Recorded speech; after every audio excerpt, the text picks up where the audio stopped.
Students welcome to the video 4। ये हमारा last video है। इसके अंदर हम एक्सरसाइज 5B को कंटिन्यू करने वाले हैं। हमने अब तक 9 क्वेश्चन तक डिस्कस कर लिया था। अब हमारा जो स्टार्ट होगा वो एक्सरसाइज 5B का 10th क्वेश्चन स्टार्ट होने वाला है। इसके अंदर उन्होंने बोला है which of the following is greater, यानी कि हमें 2 रैशनल नंबर दे रखे हैं और हमको क्या करना है कि पता करना है कि कौन सा ग्रेटर है, क्योंकि इसमें डिनोमिनेटर सेम है और तो हमें सिर्फ न्यूमरेटर्स को कंपेयर करना है। तो हम इजीली बता सकते हैं कि 5/11 इज ग्रेटर देन -7/11। उसके बाद अगर हम सी पार्ट की बात करते हैं तो सी के अंदर -6/15 है और -7/9 है। यहाँ पर हमें 9 और 15 का एलसीएम लेना पड़ेगा। अगर हम 9 और 15 का एलसीएम लेते हैं तो हमारे पास में आ जाता है 45।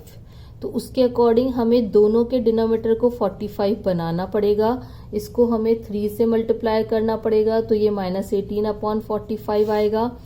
-7/9 को हमें 5 से मल्टीप्लाई करना पड़ेगा तो -35/45 आएगा। जब डिनोमिनेटर सेम हो जाते हैं तो न्यूमरेटर्स को कंपेयर करते हैं और जितना बड़ा नंबर है लेकिन इसमें माइनस साइन है, इसलिए हम ये कह सकते हैं कि -18/45 इज ग्रेटर देन -35/45। और इसकी जगह हमने हमारा जो क्वेश्चन है उसके हिसाब से -6/15 इज ग्रेटर देन -7/9। तो जब हमें नंबर्स को कंपेयर करना होता है तो सेम प्रोसेस रहता है कि आपको उसके डिनोमिनेटर को पहले एलसीएम लेना पड़ेगा और दोनों डिनोमिनेटर को सेम बनाना पड़ेगा, फिर हम न्यूमरेटर्स को क्या करते हैं, कंपेयर करते हैं। उसके बाद क्वेश्चन नंबर 11 में जाना है। जो अभी तक हम स्टैंडर्ड फॉर्म की बात या लोवेस्ट फॉर्म की बात कर रहे हैं उसी पे बेस्ड क्वेश्चन है। इसमें कोई खास डिफरेंस नहीं है ये सब चीजें, क्योंकि बहुत सारे क्वेश्चन जो है वो बार बार रिपीट हो रहे हैं, सेम पैटर्न के हैं। तो हमारा क्वेश्चन नंबर जो 11 है उसके अंदर उन्होंने हमें कुछ नंबर्स दे रखे हैं, रैशनल नंबर्स, और पूछा गया है कि क्या वो लोवेस्ट फॉर्म में है या स्टैंडर्ड फॉर्म में है। -5/15 जो है वो फर्स्ट रैशनल नंबर है। अब क्योंकि जब लोवेस्ट फॉर्म में होते हैं तो दोनों के बीच में, न्यूमरेटर और डिनोमिनेटर के बीच में 1 ही सिर्फ कॉमन फैक्टर होना चाहिए, लेकिन हम इसको आसानी से क्या कर सकते हैं, 5 से डिवाइड कर सकते हैं।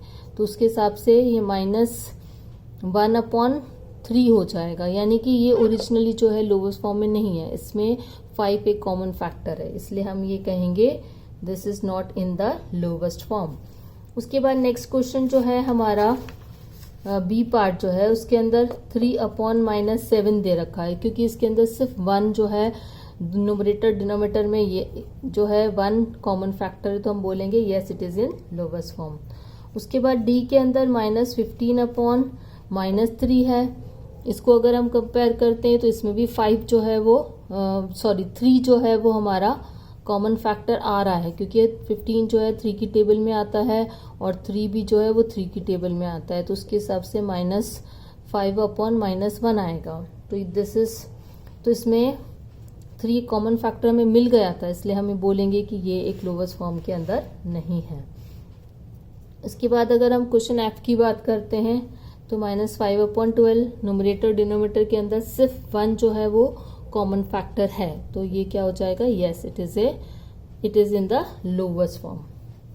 अब हमें क्या करना है, क्वेश्चन नंबर 12 करना है। उसके अंदर क्वेश्चन नंबर 12, 13 एंड 14 जो है उसका मेथड सेम है, तो हमें कोई अलग मेथड नहीं है। एक मेथड अगर एक क्वेश्चन में समझ आ जाएगा तो वो सेम मेथड जो है हम क्वेश्चन नंबर 13 और 14 में भी अप्लाई कर सकते हैं।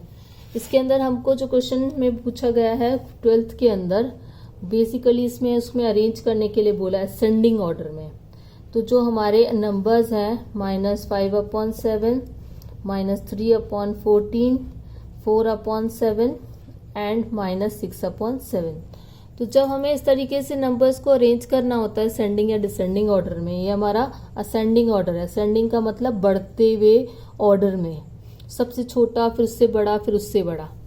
तो हमें डिनोमिनेटर को सेम करना पड़ता है, डिनोमिनेटर को पॉजिटिव भी बनाना पड़ता है।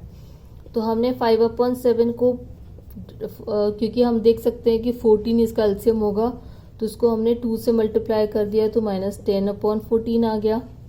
-3/14 को किसी से मल्टीप्लाई करने की ज़रूरत नहीं है क्योंकि इसका डिनोमिनेटर ऑलरेडी 14 था।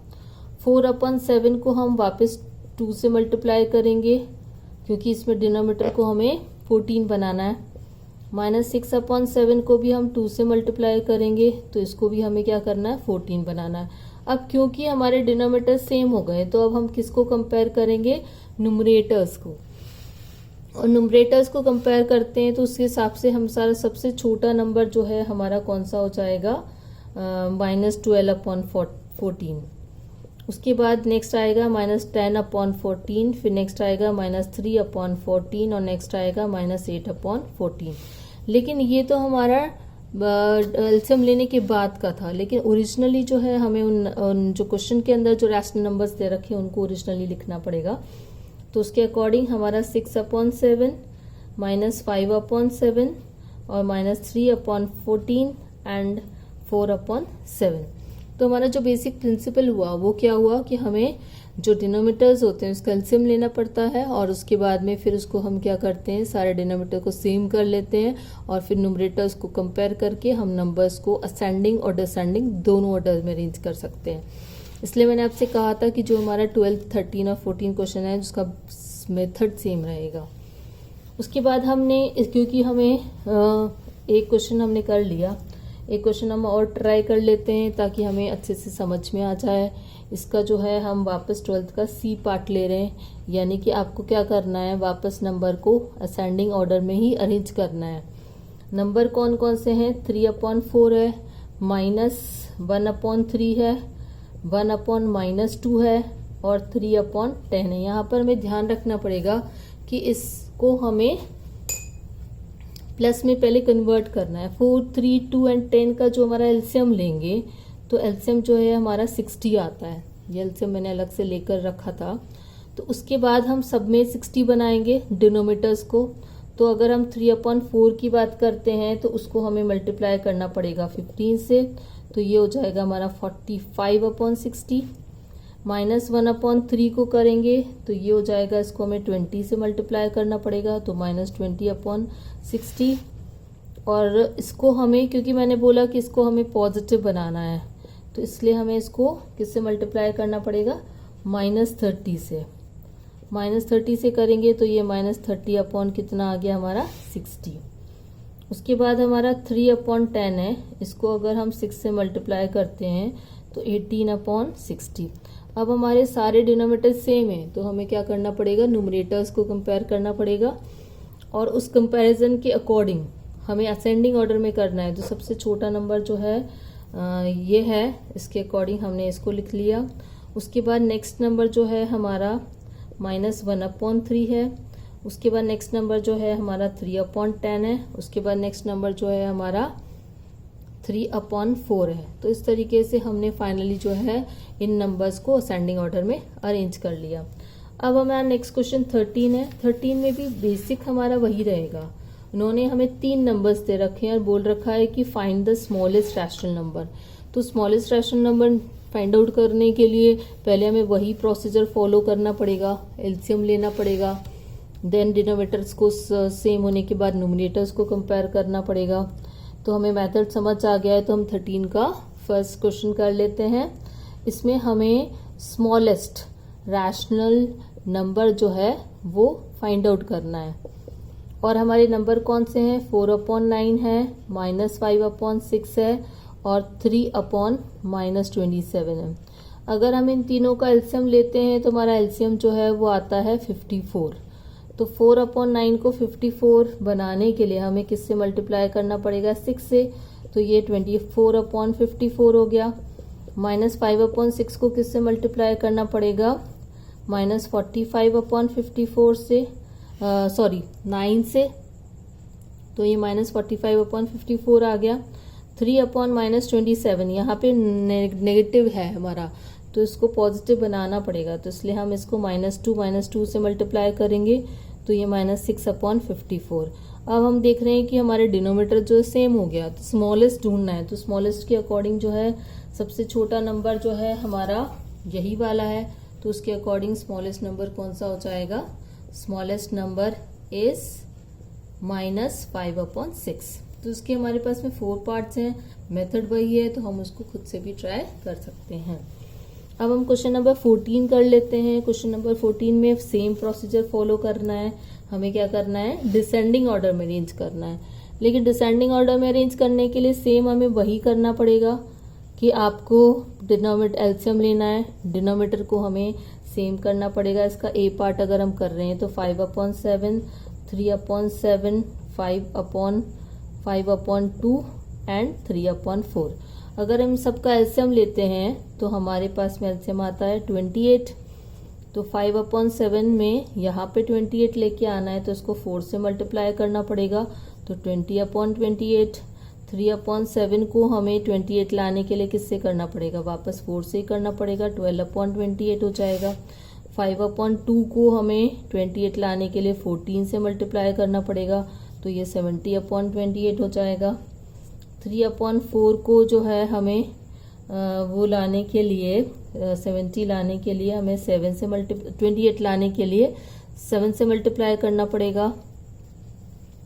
अब हमारे पास क्योंकि डिनोमिनेटर हमारे सेम हो चुके हैं तो हमें क्या करना है, न्यूमरेटर्स को कंपेयर करना है। डिसेंडिंग मतलब सबसे पहले सबसे बड़ा नंबर, सबसे बड़ा नंबर कौन सा है, ये वाला है 70। इसका कॉरस्पॉन्डिंग नंबर कौन सा है, 5/2।